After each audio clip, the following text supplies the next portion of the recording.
यहाँ पर डुमरी में कुछ भी हो सकता है। यहाँ पर बीजेपी गठबंधन यदि आशू से रहेगा तो आशू को जीत मिल सकता है। आज लग रहा है आशू पार्टी का जनाधार। जैसे अगला में जिस तरह से पहले जेएमएम का लगता था वैसा ही आशू पार्टी का लग रहा है। गठबंधन है तो आशू कांटे का टक्कर देगा जयराम के साथ। नेतागिरी में जुआ से काम नहीं चलता है। जुआ होता है फाइटर और बुजुर्ग होता है गार्जियन। गार्जियन पूरा घर को चलाता है और जुआ सिर्फ अपने से मतलब रखता है, उससे कोई मतलब नहीं है। दोनों टाइगर को मात दे पाएंगे दुर्योधन में? तो ये तो टाइम ही बताएगा कि टाइगर के आगे चीता जीतेगा कि टाइगर जीतेगा। नमस्कार, जोहार। अभी मैं डुमरी केवी हाई स्कूल मैदान में हूँ और आज आशू का मिलन समारोह है। यहाँ पर सुदेश महतो, चंद्रप्रकाश चौधरी और एक आशू का पार्टी का दामन थाम रहे दुर्योधन महतो। बड़े ताम झाम के साथ आप देख सकते हैं कि बहुत बड़ा पंडाल बनाया गया है, लोहे की पंडाल।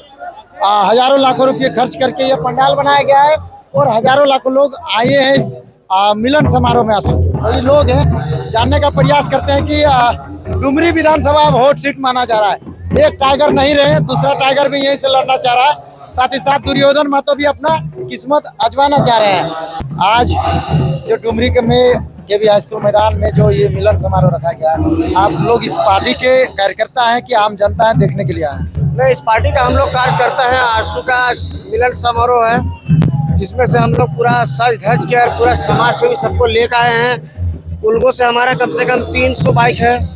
कुलगो से 300 बाइक है और 10 मारुति है और 5 जिसमें कार है छोटा वाला।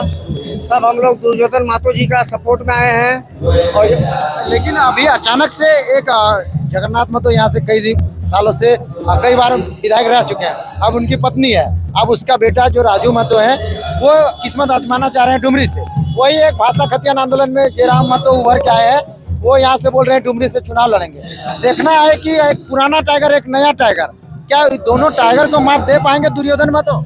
ये तो टाइम ही बताएगा कि टाइगर के आगे चीता जीतेगा कि टाइगर जीतेगा। जरूरी नहीं है कि हमारे जगन्नाथ महतो जी विधायक 4 बार रह चुके हैं तो 5वां बार भी वही बनेंगे। समय के हिसाब से इंसान को नीति बदलना चाहिए। हमारे दुर्योधन महतो जी भी बढ़िया हैं, वो भी हमारे लोकल नेता रहेंगे।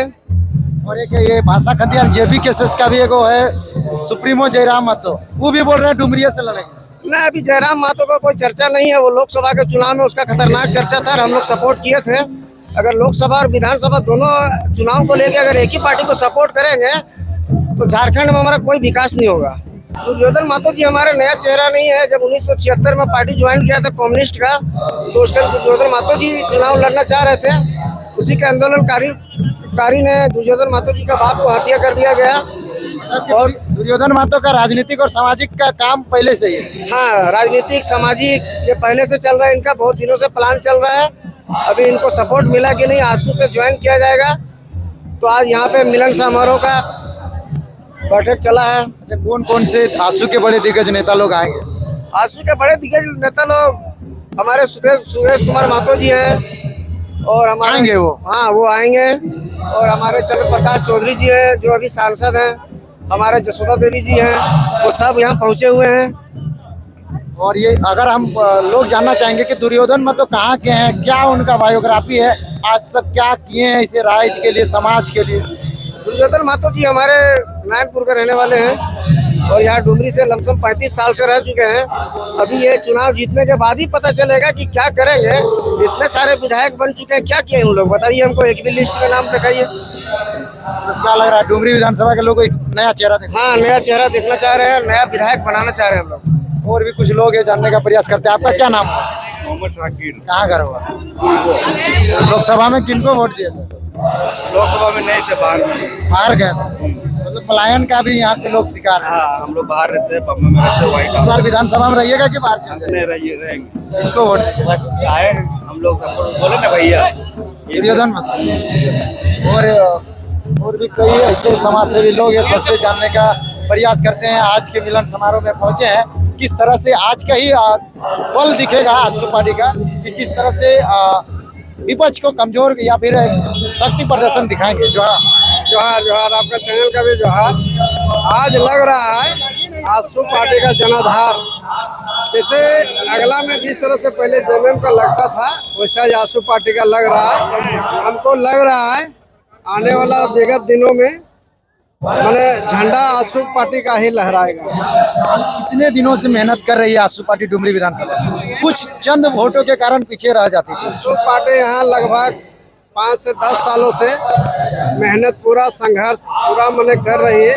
कुछ वोटों से कमजोर हो रही थी, लेकिन अभी पार्टी इतना मजबूत इसको मिला, कैंडिडेट यदि मिल जाते हैं तो सीट निकल सकता है, निकल जाए। ये देखा जा रहा है कि 2 नया चेहरा यहाँ से उम्मीदवार होने वाले, वो भी युवा लड़का लगभग 25-30 साल की उम्र में। एक जयराम महतो, एक राजू महतो, अखिलेश महतो के नाम आ रही है। वही दुर्योधन महतो की बात आ रही है तो ये एक बुद्धिजीवी और मंजे हुए व्यक्ति है। तो क्या लग रहा है कि युवा लड़के को हरा पाएंगे?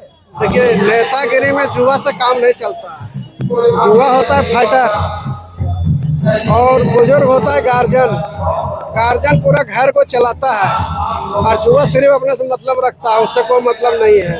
यहाँ गार्जियन को होना चाहिए जो बाल बच्चे को संभाले, जनता को संभाले, मेहनत मतलब उन लोग करे। शादी नहीं किया तो उन लोग को नहीं चिंता है कि कैसे परिवार चलता है, चिंता सब है, उन लोग को नहीं जानकारी है। मतलब अभी अनुभव नहीं है, अभी इस चीज से अभी गुजरे नहीं है, ये गुजर चुके हैं। इसलिए इसका जो छवि साफ छवि भी है, कोई तरह का दिक्कत भी नहीं है। लेकिन अचानक से दुर्योधन महतो कोई नहीं है उतना आशू पार्टी में जानते थे, पूरे सोशल मीडिया में ट्रेंडिंग में आ गया कि एक बड़ा सा कार्यक्रम रख के अचानक से एंट्री और उम्मीदवार के नाम आ रही है। नहीं, ऐसा बात नहीं है। दुर्योधन महतो जी जो है आज नए पार्टी में नहीं आए हैं, पार्टी के लिए हरदम बहुत सब पार्टी को ही सहयोग किए हैं। लेकिन इनको लगा जैसे अभी लालचंद जी नहीं रहे, बुजुर्ग नेता कोई नहीं रहे, शिवा महतो नहीं रहे और जितने भी थे सब चले गए। अब इनको लगा कि हमको भी चुनाव में आना चाहिए। इनको लगा अपना से चुनाव में, इनके बाबूजी भी पूरा अति थे, नेतृत्व करता थे। पार्टी से टिकट मिलेगी, पार्टी से अब देखिए तो ऊपर स्तरीय की बात है। डुमरी के आप लोग जनता जिस तरह से बैनर पोस्टर लगी है, लोगों का तांता लगा है, सब पे दुर्योधन महतो के ही नाम पे। डुमरी के जनता पूरा खुशहाल है कि 3 गो बुजुर्ग भाई को फिर नेतृत्व करने के लिए कोई आ रहा है। आपका परिचय? मेरा नाम सरजू प्रसाद महतो हुआ, कहाँ से? यही डुमरी से ही। और भी लोग हैं। आप क्या चाहते हैं? डुमरी विधानसभा में जगन्नाथ महतो का राज रहा है, कहा जाता है कि जेएमएम का गढ़ रहा है, लेकिन इस बार लोकसभा चुनाव में जयराम महतो की बहुमत सबसे ज्यादा आई। लेकिन अब विधानसभा है और विधानसभा में यहाँ पर डुमरी में कुछ भी हो सकता है। यहाँ पर बीजेपी गठबंधन यदि आशू से रहेगा तो आशू को जीत मिल सकता है। यदि बीजेपी से गठबंधन नहीं रहेगा तो आशू को दिक्कत होगा। गठबंधन तो है, गठबंधन है तो आशू कांटे का टक्कर देगा जयराम के साथ। जयराम के साथ। और उधर ये जो बेबी देवी रहेंगी, बेबी देवी नहीं, इस बार नहीं, बेबी देवी इस बार नहीं। इस बार नहीं। इस बार आपका जयराम या जाए आशू, 2 में जो जीतेगा। आप लोग किसको देख रहे हैं? हम लोग तो देखिए युवा है तो हम लोग ज्यादा चाहते हैं युवा तो जयराम को ही जीते, लेकिन बीजेपी का सरकार बने। बीजेपी की सरकार बने तो फिर जयराम जीते, फिर बोल रहे हैं बीजेपी। दोनों बोले तो बीजेपी या जयराम दोनों बेस्ट है। क्या कहेंगे? ये तो भटक रही है। लोग हैं, 5 उंगली बराबर नहीं होता है, कोई छोटा कोई बड़ा, सबका मन अपना अपना अधिकार और वोट अधिकार का चीज है।